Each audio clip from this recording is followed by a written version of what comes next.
ಮದುವೆಯಾಗುವುದಾಗಿ ನಂಬಿಸಿ ಯುವತಿಯನ್ನು ಗರ್ಭವತಿಯನ್ನಾಗಿ ಮಾಡಿ ಬಳಿಕ ಮದುವೆಗೆ ನಿರಾಕರಿಸಿ ವಂಚನೆ ಮಾಡಿದಂಥ ಆರೋಪದಲ್ಲಿ ದಕ್ಷಿಣ ಕನ್ನಡ ಜಿಲ್ಲೆ ಪುತ್ತೂರು ತಾಲೂಕಿನ ಬಿಜೆಪಿ ಮುಖಂಡ ಜಗದೀಶ್ ರಾವ್ ಅವರ ಪುತ್ರ ಕೃಷ್ಣ ಜಯರಾವ್ ಅವರ ಬಂಧನ ಆಗಿತ್ತು. ಅದಾದ ಬಳಿಕ ಆರೋಪಿ ಯುವಕ ಈ ಮಗು ನನ್ನದೇ ಅಲ್ಲ ಎನ್ನುವಂಥ ನಿಟ್ಟಿನಲ್ಲಿ ವಾದವನ್ನು ಕೂಡ ಮಾಡಿದರು. ಅದಾದ ಬಳಿಕ DNA ರಿಪೋರ್ಟ್ನಲ್ಲಿ ಪಾಸಿಟಿವ್ ವರದಿ ಬಂದಿತ್ತು. ಈ ಬಳಿಕ ಹಲವು ಸಂಧಾನಗಳ ಮೂಲಕ ಆರೋಪಿ ಯುವಕ ಮತ್ತು ಸಂತ್ರಸ್ತ ಯುವತಿಯನ್ನು ಮದುವೆ ಮಾಡುವುದಕ್ಕೆ ಹಲವು ಮಂದಿ ಪ್ರಯತ್ನವನ್ನು ಮಾಡಿದರು. ಆದರೂ ಕೂಡ ಈ ಪ್ರಯತ್ನ ಸಫಲ ಆಗಿಲ್ಲ. ಹೀಗಾಗಿ ಕಾನೂನು ಮೊರೆ ಹೋಗುವುದಕ್ಕೆ ಯುವತಿಯ ಕುಟುಂಬ ಹಾಗೂ ಯುವತಿಯ ಜೊತೆ ನಿಂತಂಥ ವಿಶ್ವಕರ್ಮ ಮಹಾಸಭಾ ನಿರ್ಧಾರವನ್ನು ಮಾಡಿರ್ತಕ್ಕಂಥ. ಮದುವೆ ಆಗಿ ಬಾಳ್ತಾನಂತ ನಮಗೆ ಇದಿಲ್ಲ ಆಯಿತು, ಡೈವೋರ್ಸಿಗೆ ಹೋಗ್ಬೋದು ಅಂತ. ಆದರೆ ಒಂದು ಫಸ್ಟಿಗೆ ಒಂದು ಮದುವೆಗೆ ಮತ್ತೆ ನೋಡ್ಕೊಳ್ಳೋಣ ಅಂತ ಇತ್ತು ಅಷ್ಟು ಟೈಮಲ್ಲಿ.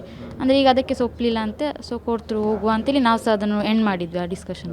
ಅಂದರೆ ನಿನ್ನೆ ಅಮ್ಮನಿಗೆ ತುಂಬ ಕಾಲ್ ಬಂತು. ಅಂದರೆ ನೀವು ಈಗ ಪ್ರೆಸ್ಸಿಗೆ ಹೋಗಬಾರ್ದು, ಈಗ ಪ್ರೆಸ್ಸಿಗೆ ಹೋದರೆ ನಿಮಗೆ ಪ್ರಾಬ್ಲಮ್ ಆಗ್ತದೆ, ಹೊಸ ಕೇಸ್ ಬರ್ತದೆ ನಿಮ್ಮ ಮೇಲೆ, ಹೋಗಬಾರ್ದು ಹಾಗೆ ಹೀಗೆ ಅಂತೆಲ್ಲ 2-3 ಜನ ಎಲ್ಲ ಕಾಲ್ ಮಾಡಿದ್ರು. ಸೊ ಆ ಥರ ಅಂದರೆ ಈ ಪ್ರೆಸ್ ಮೀಟನ್ನು ನಿಲ್ಲಿಸಿಗೆ ಸಹ ಟ್ರೈ ಮಾಡಿದ್ರು. ಸಹ ನಾವು ಎಂತೆಲ್ಲ ಆಯಿತು ಅದನ್ನು ಹೇಳ್ತೇವೆ ಅಷ್ಟೇ ಹೇಳೋದು ಅಂತೇಳಿ ನಾವು ಪ್ರೆಸ್ ಮೀಟಿಗೆ ಬಂದದಷ್ಟೇ. ಇದೆ ಒಪ್ಪಿಗೆ ಇದೆ. ಆ ಮಗುಗೆ ಒಂದು ತಂದೆ ಸಿಕ್ಕಿದ್ರೆ ಸಾಕು, ನನಗೆ ಒಂದು ಗಂಡ ಸಿಕ್ಕಿದ್ರೆ ಸಾಕು ಅಷ್ಟೇ. ಇಷ್ಟು ಟೈಮ್ ಅಷ್ಟೇ ಹೇಳಿದ್ದು, ಒಂದು ಮದುವೆ ಆದರೆ ಸಾಕಂತ. ಈಗ ಮದುವೆಗೆ ಒಪ್ಪಿದ್ರು ನಾವು ಒಪ್ಪಲಿಕ್ಕೆ ರೆಡಿ ಇದ್ದೇವೆ ಅಂತೆಲ್ಲ.